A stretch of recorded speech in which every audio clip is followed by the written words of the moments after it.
नमस्कार दोस्तों, स्वागत है आपका माइजो पोस्ट चैनल पर। आज हम देखेंगे ग्रुप 2 सब ग्रुप 4 का जो पेपर हुए 29 से 31 तक, उनका जो एक्सपेक्टेड कट ऑफ जाने वाला है उसके बारे में चर्चा करेंगे। अभी जो प्रेजेंट सिनेरियो उसका अगर देखें तो 259 पोस्ट है, इनके बढ़ने की आशा है, लेकिन हम 259 पोस्ट को ही मानकर चलते हैं। और व्यापम का रूल है कि नॉर्मलाइजेशन होता है, जो भी आपकी शिफ्ट रही होगी उसका पेपर का जो भी लेवल रहा होगा उसके अनुसार आपके नंबर बढ़ या घट सकते हैं। अगर देखा जाए तो फर्स्ट एंड सेकंड डे की सेकंड शिफ्ट काफी टफ रही, एंड थर्ड डे की जो सेकंड शिफ्ट थी वो फिर भी अपेक्षाकृत थोड़ी सी इजी थी बाकी पेपर के हिसाब से।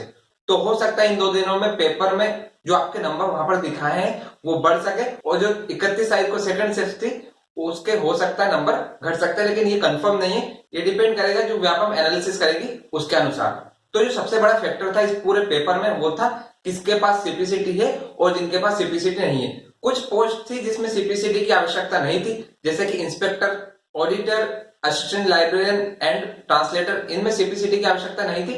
ये सारी जितनी पोस्ट थी ये भी कम थी, और अगर इनमें देखा जाए तो बिना पोस्ट के बिना सीपीसीटी के सिर्फ ग्रेजुएशन बेस पर और या फिर बिलीव के अनुसार बिलीव के बेसिस पर आपका सिलेक्शन होना था। तो इनका कट ऑफ कंपेरेटिवली हाई जाएगा। मान के चलिए कि 155 टू 166 प्लस है तो ही आपका जाएगा, क्योंकि जितनी भी पोस्ट है वो मैक्सिमम अनरिजर्व या फिर ओबीसी में, ओबीसी और अनरिजर्व का लगभग बराबर जाता है। तो 155 और 160 के प्लस में ही आपके इन लगभग 14 पोस्ट में आपका कट ऑफ रहेगा। अपन बात करते हैं, सबसे पहले बात करते हैं अपन जो सीपीसीटी बेसिस पे पोस्ट थी उनके बारे में। और मैं एक चीज यहाँ पर क्लियर करना चाहता हूँ कि जिनकी सीपीसीटी नहीं थी उनके चांसेस बहुत कम हो जाते हैं, क्योंकि जहां पर सीपीसीटी की आवश्यकता है वहां पर भले आपसे कम नंबर हो, जिनके पास सीपीसीटी है उन्हीं को प्रेफरेंस दी जाएगी।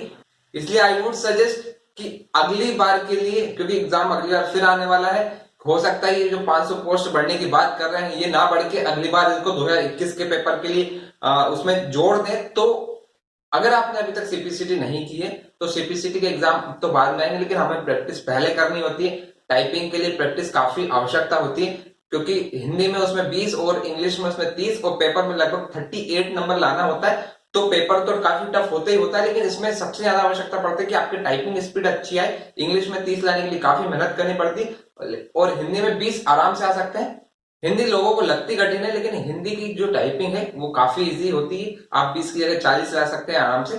तो मैं ये सजेस्ट करूंगा कि आप सीपीसीटी जरूर कर लें अगली बार के पेपर के लिए, क्योंकि बिना सीपीसीटी के अगर आप फाइट कर रहे हैं तो ये आपके लिए बहुत ही टफ पड़ जाएगा। जिनके पास सीपीसीटी अगर उनके नंबर भी कम है आपसे तो भी वो उनको मेरिट लिस्ट में स्थान मिल जाएगा। तो देख लेते हैं इस पेपर में क्या हुआ था।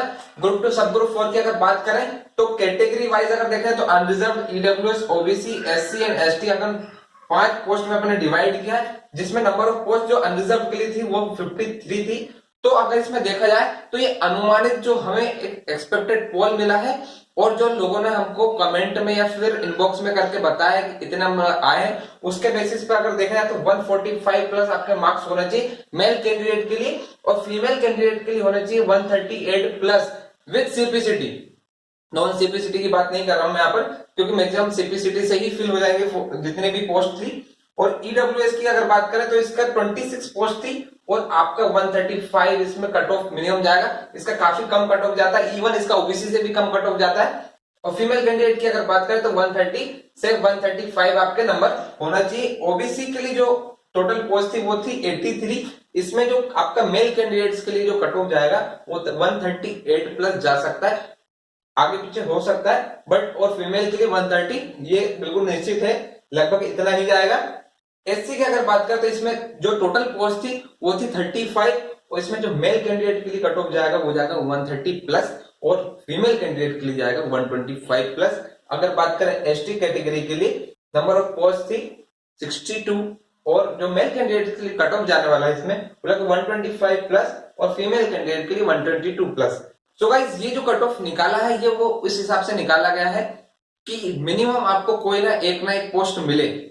हो सकता है जो ऑडिटर हो या फिर ऐसी हो सकता है जो बड़ी पोस्ट हो, अच्छी सैलरी वाली पोस्ट हो, वो उनका कट ऑफ काफी हाई जाए, लेकिन मिनिमम कोई ना कोई एक पोस्ट मिले, चाहे वो आपकी 1900 ग्रेड पे हो या 2100 ग्रेड पे हो, वो आपकी मिल सके। आपको लग सकता है कि ये काफी कम कट ऑफ बता रहा है, लेकिन मैं आपको बता रहा हूँ लगभग इतना ही जाने वाला है। लेकिन देखते हैं कि एक्चुअल में क्या होगा। व्यापम है, व्यापम के अपने अनुसार क्या कट ऑफ निकालने वाला है एक्चुअलिटी में।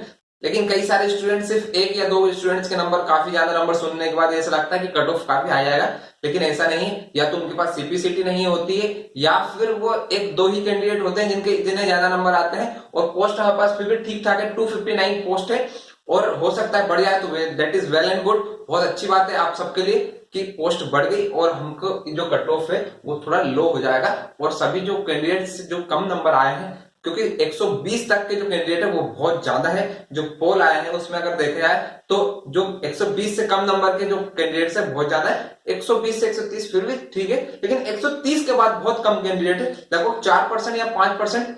उसमें से भी अगर देखा जाए तो बहुत सारों के पास सीपीसीटी नहीं है। तो मैं आपको फिर बोल रहा हूँ सीपीसीटी कर लें। ये एग्जाम निकल गया, अगली बार फिर एग्जाम आएगा। और ऐसा नहीं है सिर्फ इसी एग्जाम के लिए, काफी सारे एग्जाम्स में सीपीसीटी की आवश्यकता पड़ती है। सो गाइस, ये रहा हमारा एक्सपेक्टेड कट ऑफ, जो अनुमानित कट ऑफ जा सकता है उसका ऊपर जो एनालिसिस। अगर आपको हमारा एनालिसिस ठीक लगा तो आप हमें जरूर बताएं। और अगर अभी तक आपने वीडियो को लाइक नहीं किया तो वीडियो को लाइक करें, शेयर कर दें अपने दोस्तों के बीच में, और सब्सक्राइब करें माय जॉब पोस्ट चैनल। जय हिंद।